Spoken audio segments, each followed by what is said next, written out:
Some betrayals don't come with slammed doors or screaming matches. Some arrive on a Wednesday night, soft and cruel as a whisper. And sometimes, the worst kind of heartbreak is hearing the person you love call you disposable without knowing you're listening. That's how I learned I was his mistake. It was raining when I came home that night. One of those soft, irritating drizzles that clings to your skin but never quite soaks you. I had stopped at the market after work, juggling a bouquet of tulips, a bottle of Merlot, and a bag of groceries. It had been a long week, and I wanted to surprise him. Something simple, his favorite pasta, candles lit, a kiss that said, "We're still okay, right?" I didn't expect to walk into silence. No music, no TV, just the hum of the fridge and his voice, low, casual, and a little smug from the hallway. I don't even know what I was thinking, man. She was just easy, comfortable. But honestly, she was a mistake. I stopped in the foyer. The word hung in the air like smoke. Mistake. I stood frozen, the tulips trembling in my hand.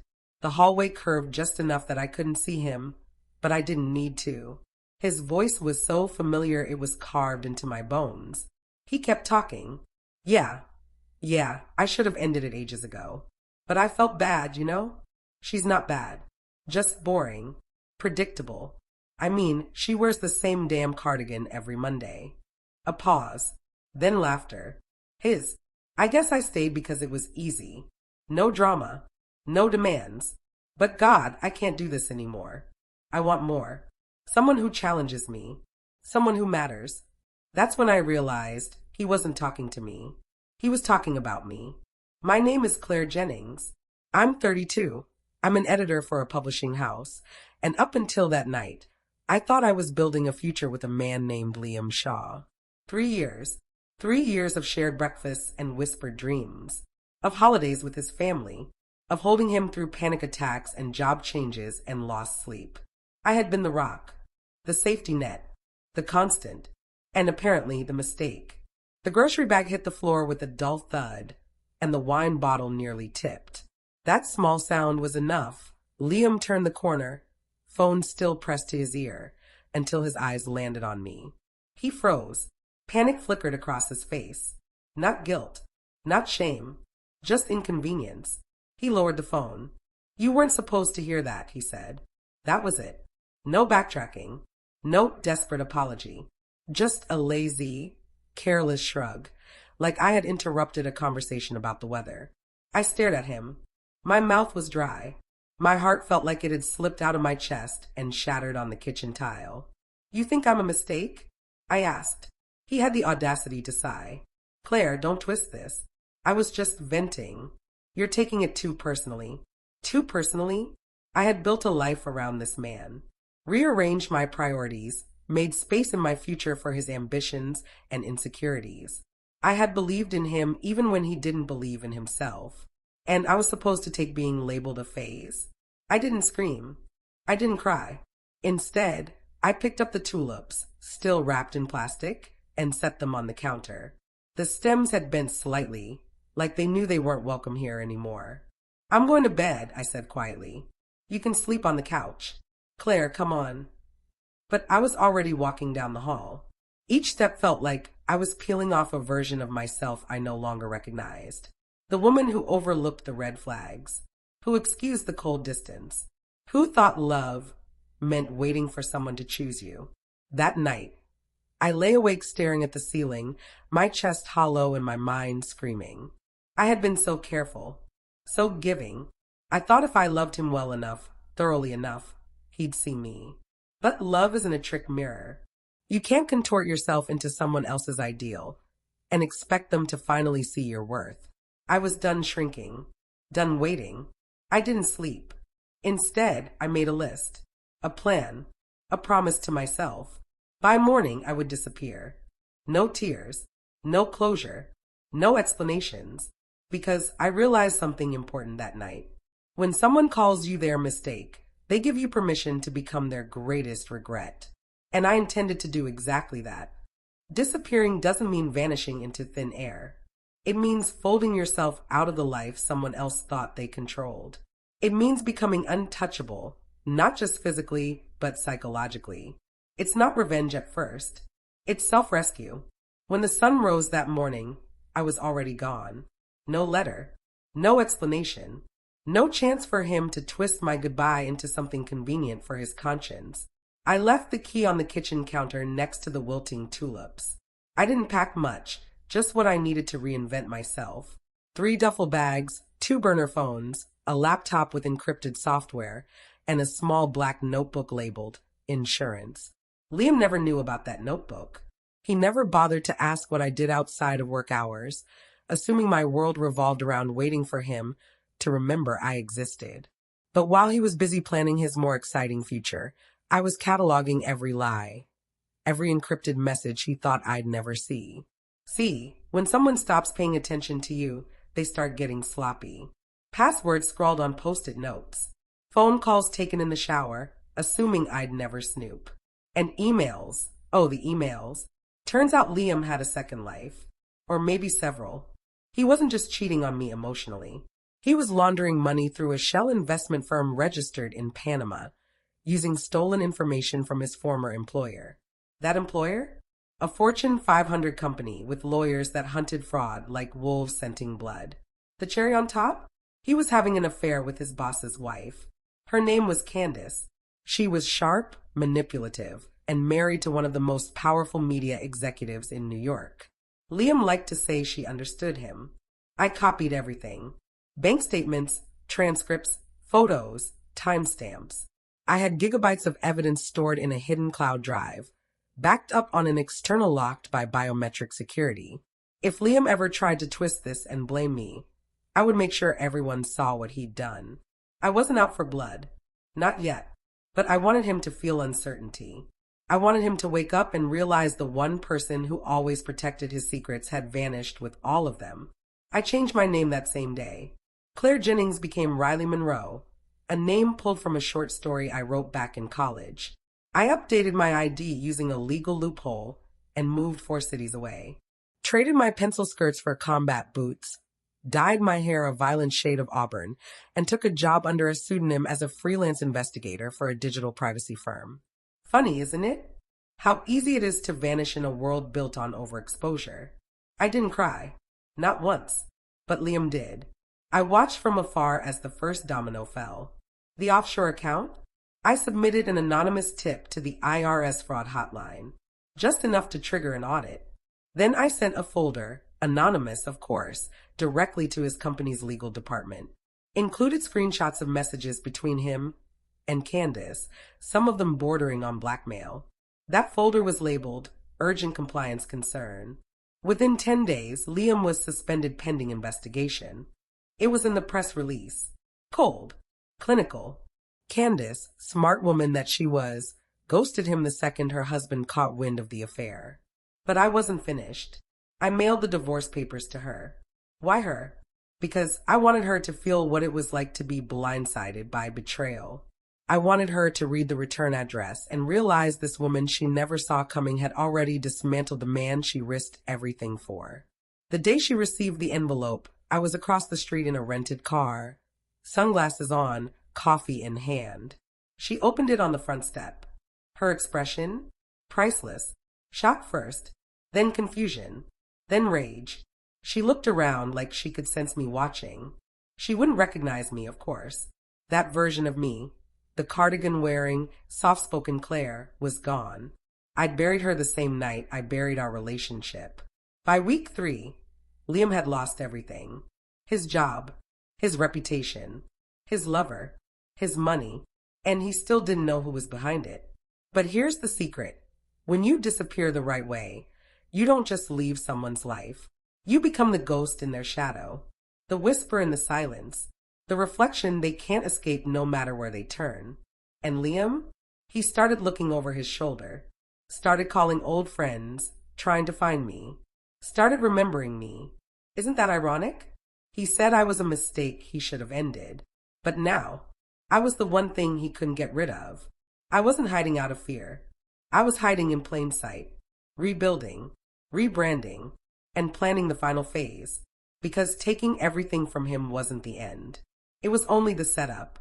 Some revenge is loud, fists slammed, windows shattered, the kind that leaves scars you can see. But the best revenge? It's quiet, patient, surgical. By the time they realize you've struck, they're already bleeding out. Liam had no idea how deeply I was inside his world. I wasn't just haunting his past anymore. I had infiltrated his future. After dismantling his personal life and lighting his career on fire, I moved to the next phase. Not retaliation, reconstruction. I needed proximity without recognition, and I had just the mask for it. With my new identity, Riley Monroe, I had built a modest professional profile online. Cyber risk analyst, remote strategist, MBA from a believable but obscure online university. Fake enough to be untraceable, real enough to pass a background check. Then I saw the job posting. Liam was applying to tech startups, desperate for a fresh start in a smaller company where no one knew the headlines. One of those startups had just landed a round of Series B funding. Fast-growing, sloppy with HR. They were hiring a director of operations. I already had that job. And a month later, Liam walked into my office, resume in hand, smile rehearsed, wearing a suit that didn't quite fit anymore. He didn't recognize me. Not even a flicker of suspicion.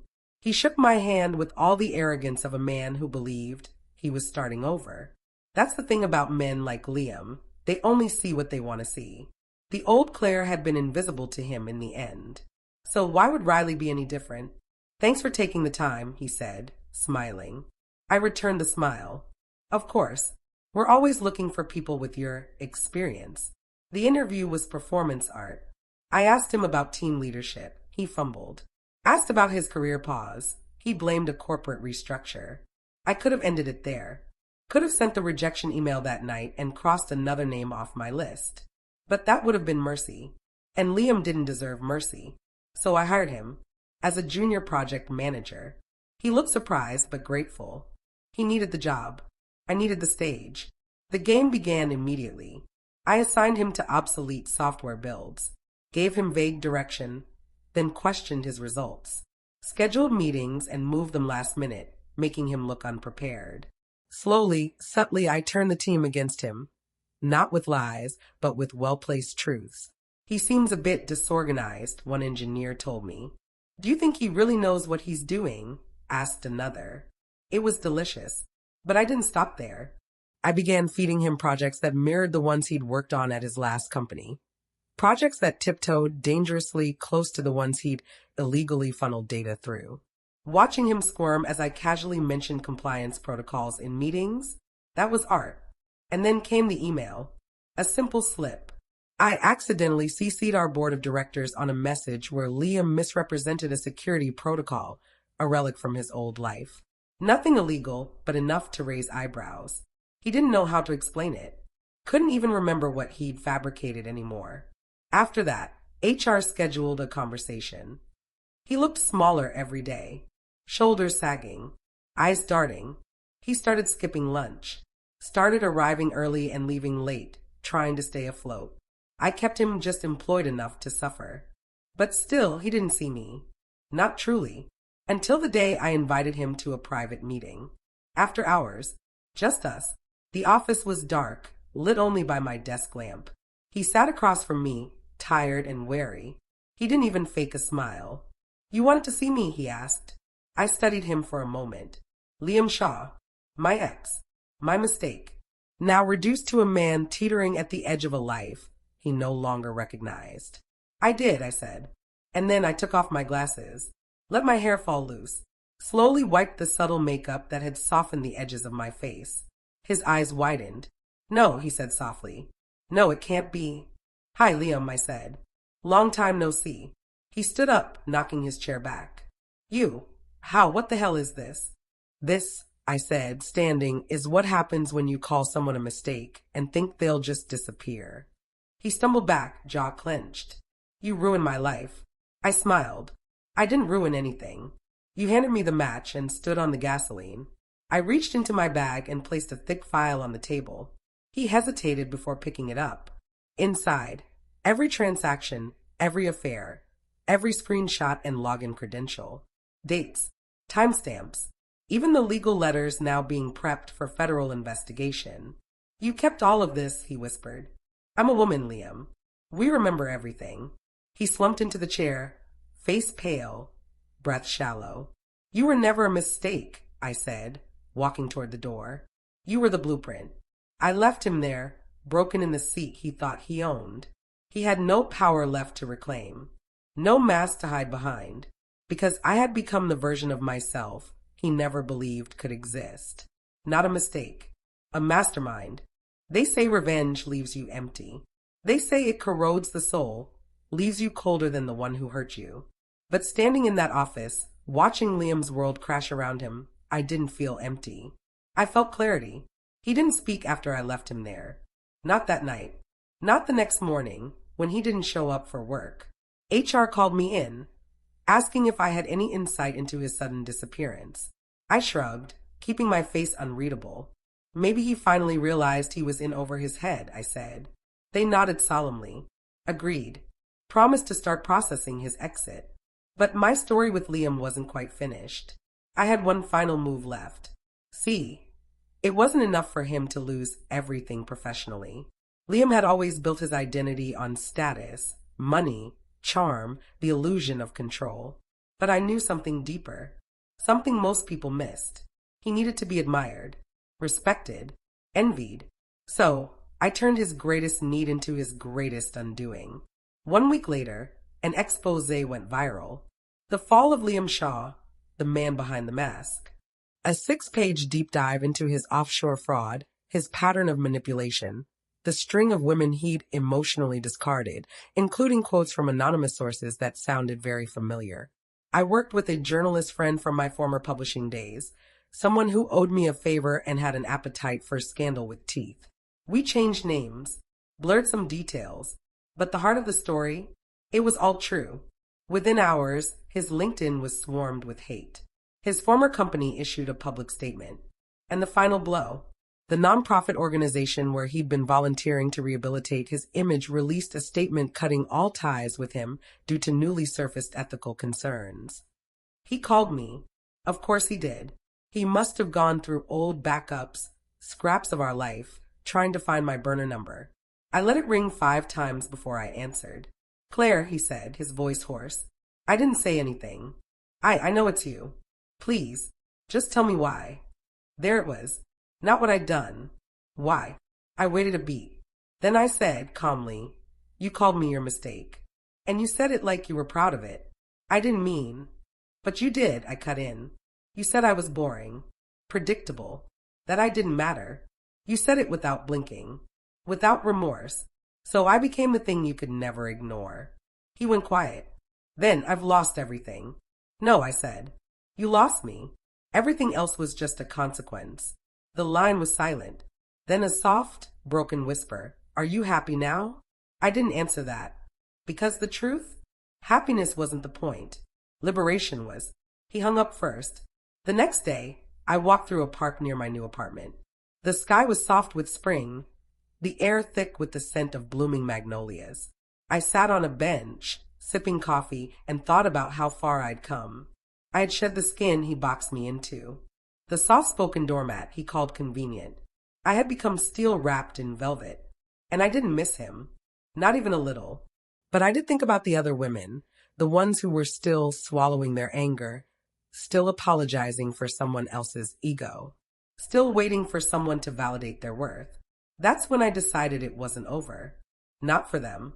With the settlement money from the lawsuit his former employer was now pursuing. Yes, they settled, and quietly, to avoid embarrassment, I started something new. A fund. Small at first. Anonymous. The Phoenix Project. Designed to help women like me. Those who had been erased, belittled, made to feel small in the shadows of men who were too afraid to love them out loud. Legal aid, therapy grants, career coaching. All under the radar, no strings attached. It became my legacy. Not Liam. Not revenge. Reclamation. Months passed. I kept tabs on him, just enough to know he was working night shifts at a warehouse under a different name. No more tailored suits. No more admirers. But still breathing. Still remembering. That was enough. One day, I got an email from a woman I didn't know. Her name was Jenna. She'd been engaged to a man who called her too much, said she was a handful, then dumped her 2 months before the wedding and ghosted her. She wrote, "I read your story.